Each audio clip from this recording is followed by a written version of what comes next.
Então, gente, Lucas capítulo 1. É claro que nós não vamos fazê-lo todo, porque são 80 versículos, né, pastor Alex? Mas vamos dar início, né? Cara, eu digo para vocês assim que ele é o evangelho, né? Os 4 evangelhos, Mateus, Marcos, Lucas, João. E aqui o de Lucas, ele é o mais detalhado. Até porque Lucas, ele era um médico. Então, como um médico é muito minucioso, muito detalhista, além de ser alguém muito culto, né? Então, você vê que esse evangelho, ele é explicado com mais detalhes do que os demais, né? Não que os outros não tenham coisas a acrescentar, mas da perspectiva bíblica, você vai ver que o evangelho de Lucas, ele é muito rico em detalhes, principalmente quando se trata de detalhar enfermidades. Você vai ver que os textos se assemelham nos outros evangelhos, de um descritivo de um milagre que Jesus fez, né? Mas no de Lucas, quando vai falar da enfermidade, ele é mais detalhista, tá ok? E ele foi escrito também para os gentios. É importante você saber para quem foi escrito o livro de Lucas, né? Ele foi escrito aos gentios e conforme nós formos descrevendo aqui, você vai ver que tem um destinatário, né? Para qual ele escreve. Vamos lá? Introdução. Muitos já se dedicaram a elaborar um relato dos fatos que se cumpriram entre nós, conforme nos foram transmitidos por aqueles que desde o início foram testemunhas oculares e servos da palavra. Então ele está falando aqui que muitos já fizeram os relatos, muitos já escreveram daquilo que viram, ouviram falar, né? E agora, no versículo 3, ele diz: eu mesmo, preste atenção nisso, investiguei tudo, cuidadosamente. O que ele investigou, o que ele ouviu, o que ele viu, tudo aquilo que estava sabendo, ele foi perguntando, ele foi investigando tudo cuidadosamente, desde o começo. E decidi escrever-te um relato ordenado. Então ele quis ser minucioso, né? Ordenado, você vê que ele é organizado, né? O seu modo de escrever. Ó excelentíssimo Teófilo. Entra aqui o Teófilo na história, né? Quem era o Teófilo, gente?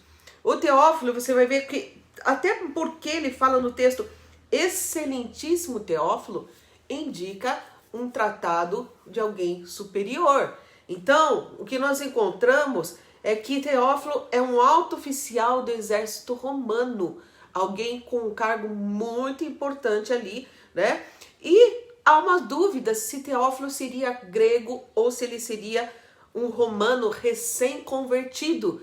Então, olha que precioso aqui. Qual que estava sendo a tarefa de Lucas aqui? Ele estava ensinando o Teófilo.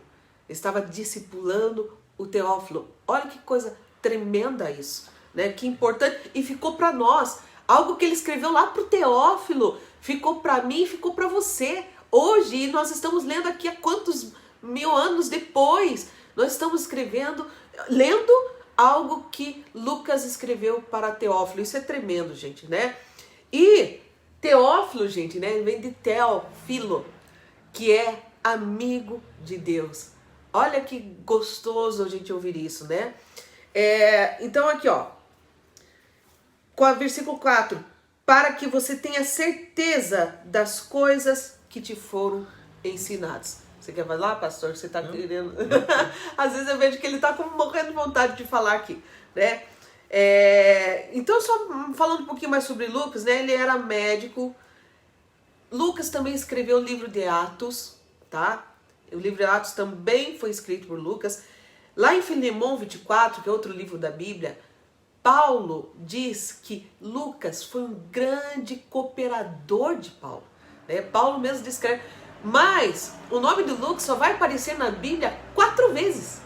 O nome de Lucas só aparece na Bíblia 4 vezes. Porém, olha que maravilhoso. Ele escreveu o Evangelho de Lucas e escreveu Atos, que é um livro também tremendo e maravilhoso, né? E Paulo descreve ele como um grande cooperador, né, nas missões dele, naquilo que ele fazia, tá? Ele é um historiador extremamente disciplinado, detalhista como escritor. Então, vamos lá. Versículo 5, vamos lá. E agora entramos falando sobre Zacarias, tá? quem vem através de Zacarias, João Batista, aquele que vai anunciar a vinda de Jesus. Mas é necessário falar aqui sobre Zacarias, né? Versículo 5. No tempo de Herodes, rei da Judéia, havia um sacerdote chamado Zacarias, que pertencia ao grupo sacerdotal de Abias.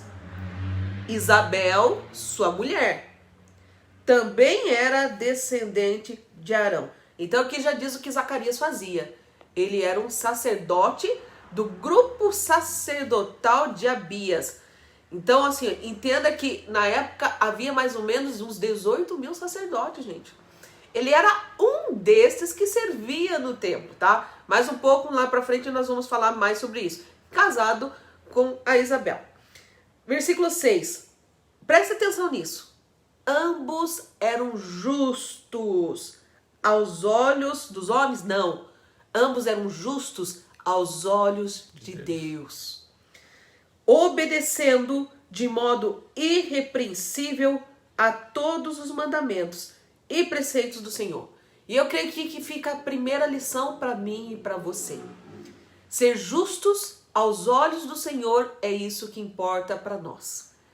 E detalhe que eles, juntos como casal, obedeciam de modo irrepreensível a todos os mandamentos e preceitos do Senhor. Que maravilhoso que é isso!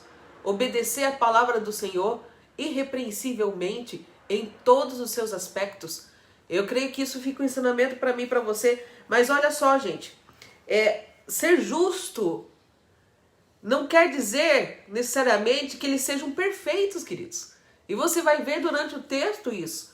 Então o fato deles serem justos não quer dizer que são perfeitos, mas quer dizer que você procura, como Jó fazia, se desviar do mal, que você conhece, você procura obedecer tudo, irrepreensivelmente a palavra do Senhor, né? E naquela época, lembra que eles serviam a lei, né? Eles praticavam a lei, então esses rituais eles faziam irrepreensivelmente, tá? Vamos lá, versículo, estamos aqui, me ajuda, versículo 7.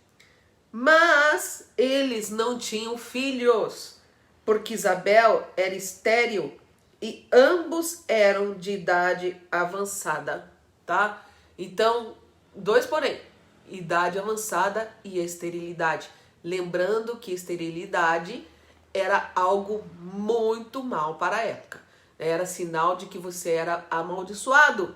Era um sinal de que, era aquela coisa assim, esses aqui não são tão justos não. Você vê que fica detalhado ali, ó. Eles eram justos diante dos olhos de Deus, mas talvez para o pessoal da época, eles não eram tão considerados justos não. Por quê?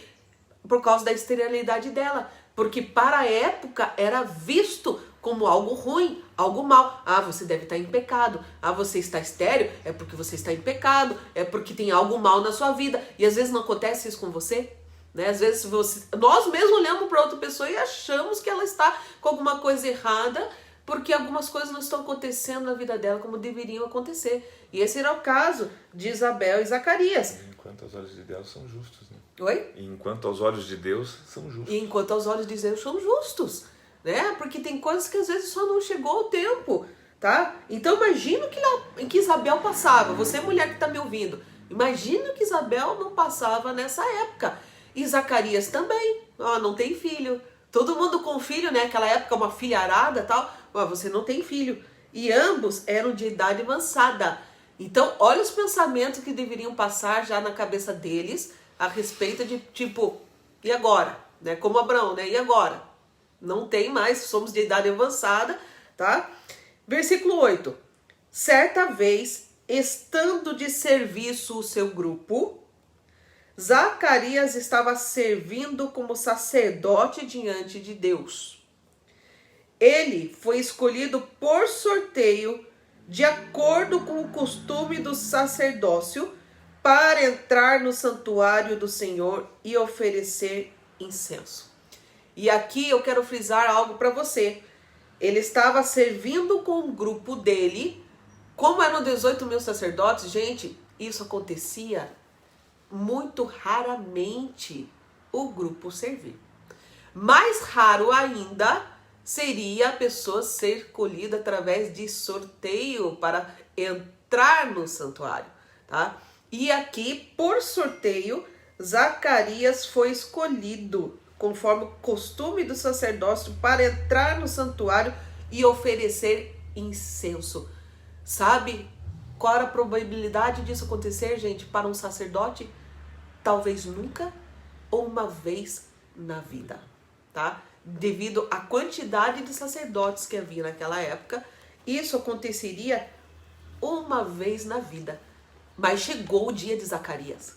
Chegou o dia de Zacarias e eu digo assim, vai chegar seu dia também. E eu vejo também assim, quantas oportunidades nós temos hoje, preste atenção nisso, de estar servindo no templo do Senhor, né, pastor Alex? E oferecendo incenso ali. E quantas pessoas não vão mais ao templo, gente? Aqui, hoje o véu se rasgou, hoje nós podemos estar na presença do Senhor. E às vezes a gente, por causa de uma chuvinha, não vai à igreja, né? Por causa de um cansacinho a mais, você não vai para a igreja, você não vai ao templo. E olha aqui, ele devia estar se sentindo um tremendo privilegiado, ainda sem filhos, mas privilegiado porque esse dia ele pôde estar no templo do Senhor. Esse dia ele foi escolhido para lá por sorteio para estar no templo do Senhor. Então, querido, não perca a oportunidade de estar no templo do Senhor, não perca isso. Porque isso é tremendo, queridos. Olha só, versículo 10. Chegando a hora de oferecer incenso, o povo todo estava orando do lado de fora, porque o povo não podia entrar. Versículo 11. Então um anjo do Senhor apareceu a Zacarias à direita do altar do incenso. Quando Zacarias ouviu, perturbou-se e foi dominado pelo medo.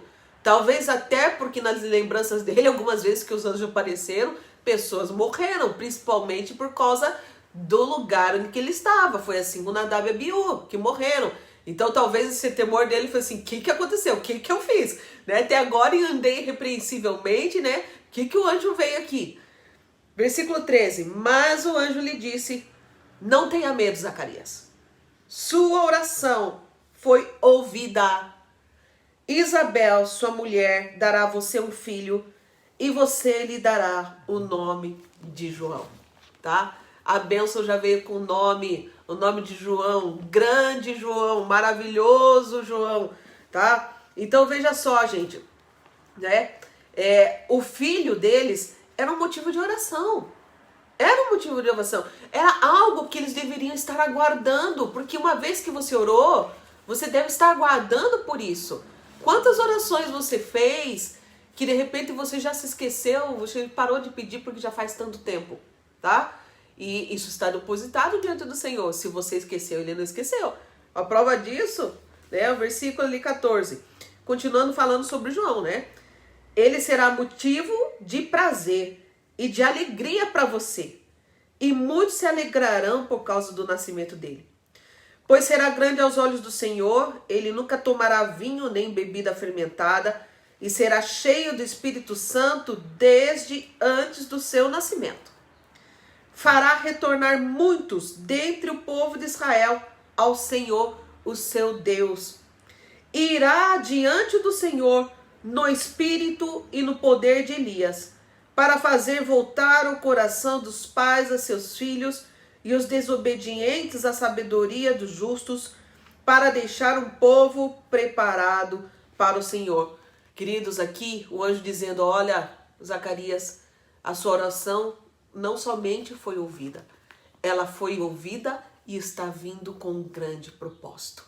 Porque quando a sua bênção se alinha aos propósitos do Senhor, quando a sua oração, aquilo que você está pedindo, se alinha com o propósito do Senhor, Zacarias e Isabel precisavam de um filho. E o Senhor precisava de um precursor que viesse anunciar a vinda dele. Então, assim, a sua oração precisa estar alinhada com os propósitos de Deus. E aqui o Senhor estava dizendo, olha, Zacarias, eu estou respondendo sua oração, mas estou junto com ela, trazendo um grande propósito, porque eu vou fazer além do que você pediu. Eu acredito que Zacarias não imaginou tudo aquilo que João seria, tá? Versículo 18. Zacarias perguntou ao anjo, só falando uma coisa sobre o versículo 17, gente, quando ali fala que ele viria no poder de Elias, está falando de ministério profético. né? Estava dizendo que o ministério de João Batista seria um ministério profético, anunciando, pregando arrependimento, e é isso que nós precisamos fazer no momento. Versículo 18, Zacarias perguntou ao anjo, como que eu posso ter certeza disso? Sou velho e minha mulher de idade avançada. Olha aqui a dúvida no coração de Zacarias, né? Por isso que eu digo assim, o fato dele ser justo, irrepreensível na presença do Senhor, né? Obedecendo a palavra do Senhor, não quer dizer que ele era perfeito. Não quer dizer que dúvidas às vezes venham no coração teu, que venham no coração dele. Pode vir, mas vai ser como você vai lidar com isso lá pela frente, tá?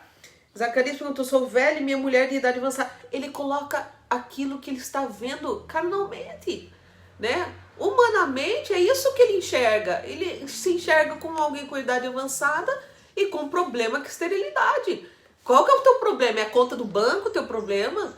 Né? É um problema de saúde? Qual que é o seu problema no momento?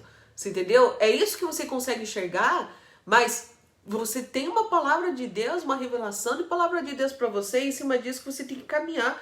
Versículo 19 diz, o anjo respondeu, eu sou Gabriel, o que está sempre na presença de Deus. Olha o grande Gabriel aqui. Eu fui enviado para transmitir a você estas boas novas, tá?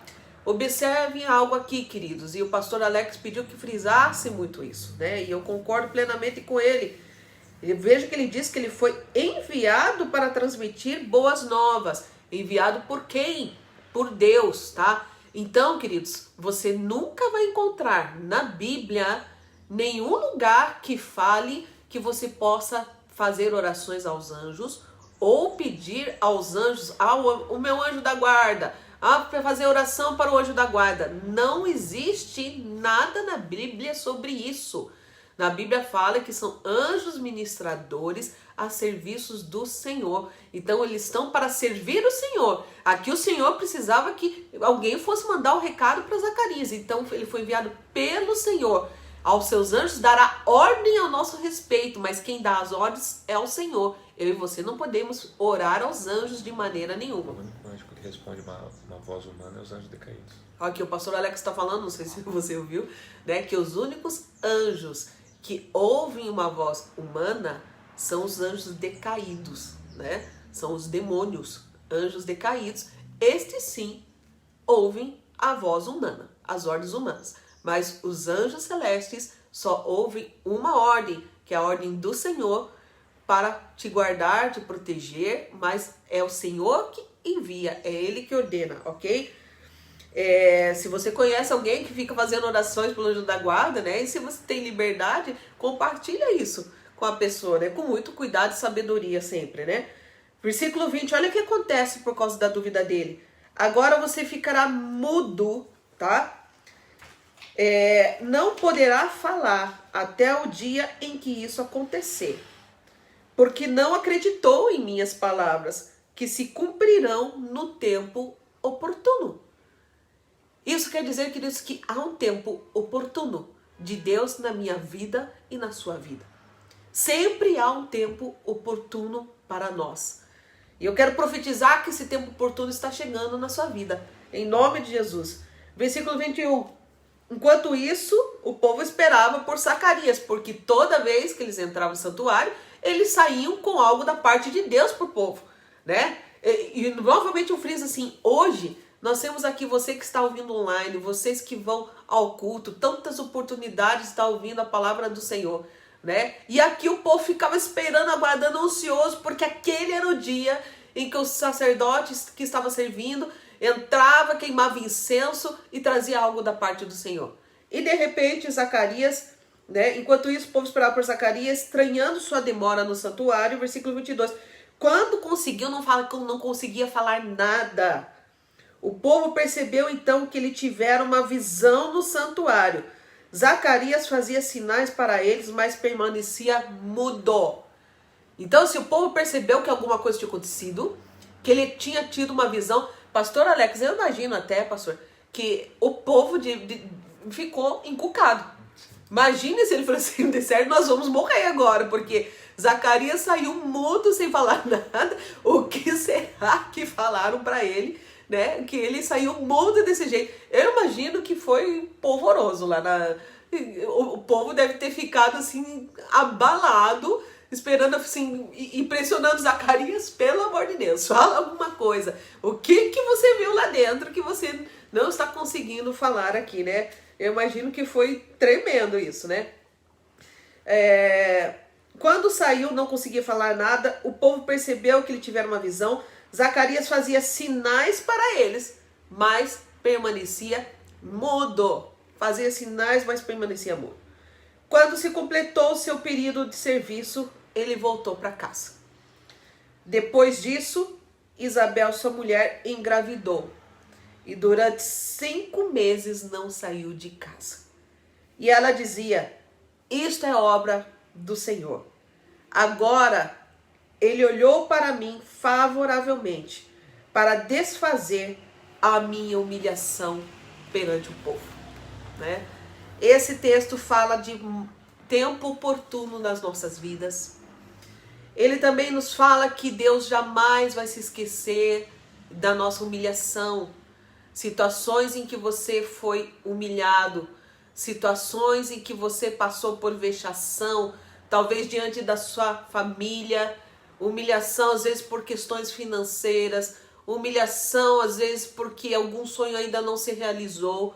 Então, esse texto nos fala disso. Nos fala de alguém que escreveu algo maravilhoso, detalhadamente. Nos fala também sobre estar na presença do Senhor. Nos fala da importância de servir no templo. Nos fala de como é precioso esses momentos que nós temos de liberdade hoje. Isso tem que ser valorizado, queridos. Esse tempo de liberdade que nós temos de estar no templo do Senhor tem que ser valorizado. Né? O pastor Alex tem repetido muitas vezes, e isso é um tremor que fica no nosso coração, gente. Online é bom, mas não é a mesma coisa que presencial. Para um estudo desse é até legal, né, pastor Alex? Mas quando nós vamos adorar ao Senhor juntos, queridos, é uma outra atmosfera, você estar presente ali, e você não precisa ficar para fora, você não precisa ficar para fora da porta esperando o pastor lá oferecer algo de incenso para trazer. Não, você pode estar no santuário juntos, querido. Isso é precioso, tem que ser valorizado, porque sempre Deus vai ter uma palavra para você, sempre vai ter, né? Esse texto nos fala que o Senhor tira a nossa vergonha. Aquilo que foi vergonha para você, uma humilhação, uma separação, algo triste que aconteceu na sua vida, vai chegar um momento oportuno que o Senhor vai tirar a sua vergonha, a sua humilhação, queridos, né?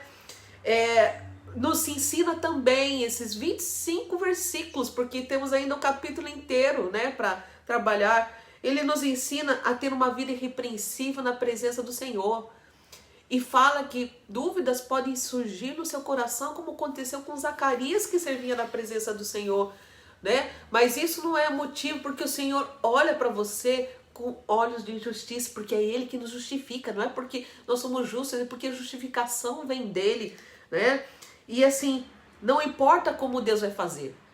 Não importa se é avançado de idade, se você acha, ixi, isso daí não acontece mais, não adianta mais sonhar com isso, né? Eu lembro de Caleb, né? Acabe, de 80 anos? Caleb, falei certo. Caleb, com 80 anos, que derrotou exércitos, queridos. Ele era avançado de idade, mas derrotou exércitos, né? Ele estava lá junto com Josué, tá ok? Então, assim, não importa como Deus vai fazer. Não importa a sua idade, o tempo, as dificuldades, aquilo que você está vendo com seus olhos carnais. Veja com os olhos espirituais de alguém que está guardando, perseverante na presença do Senhor, porque o que importa é que Ele faz. O milagre, queridos, deixa por conta dEle. Aquilo que você não pode fazer, que está fora das suas circunstâncias, a realização de um sonho que está fora da sua realidade, deixa que isso que você não pode fazer, Deus faz. Quando se trata de milagre, é para Ele. O que você pode fazer, Deus não vai fazer por você. Mas quando se trata de milagre, o especialista é o nosso Deus, é o nosso Jeová, né?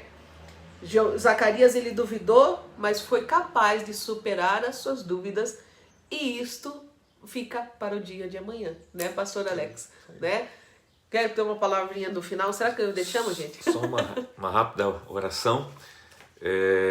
Que o Senhor abençoe e guarde a cada um de vocês. Amém. Nós estamos iniciando os evangelhos, que significam boas notícias, boas novas. E eu quero que você creia que é um tempo de boas notícias de Deus na sua vida. Não só a notícia de que Jesus deixou para nós, mas a notícia que Ele está renovando todos os dias a sua promessa e a sua aliança sobre nós. Amém. Que Deus abençoe a sua vida, a sua casa, a sua família. Amém. Te abençoe, te guarde, faça resplandecer sobre você o seu rosto eterno, te dê paz e conduza você todos os dias no caminho dele. No nome de Jesus, um beijo, fica com Deus. Amanhã às 9 com o pastor Alex. E hoje às 15 com a Fabiola. E hoje às 15 com a Fabíola e às 10 com o pastor. Deus abençoe.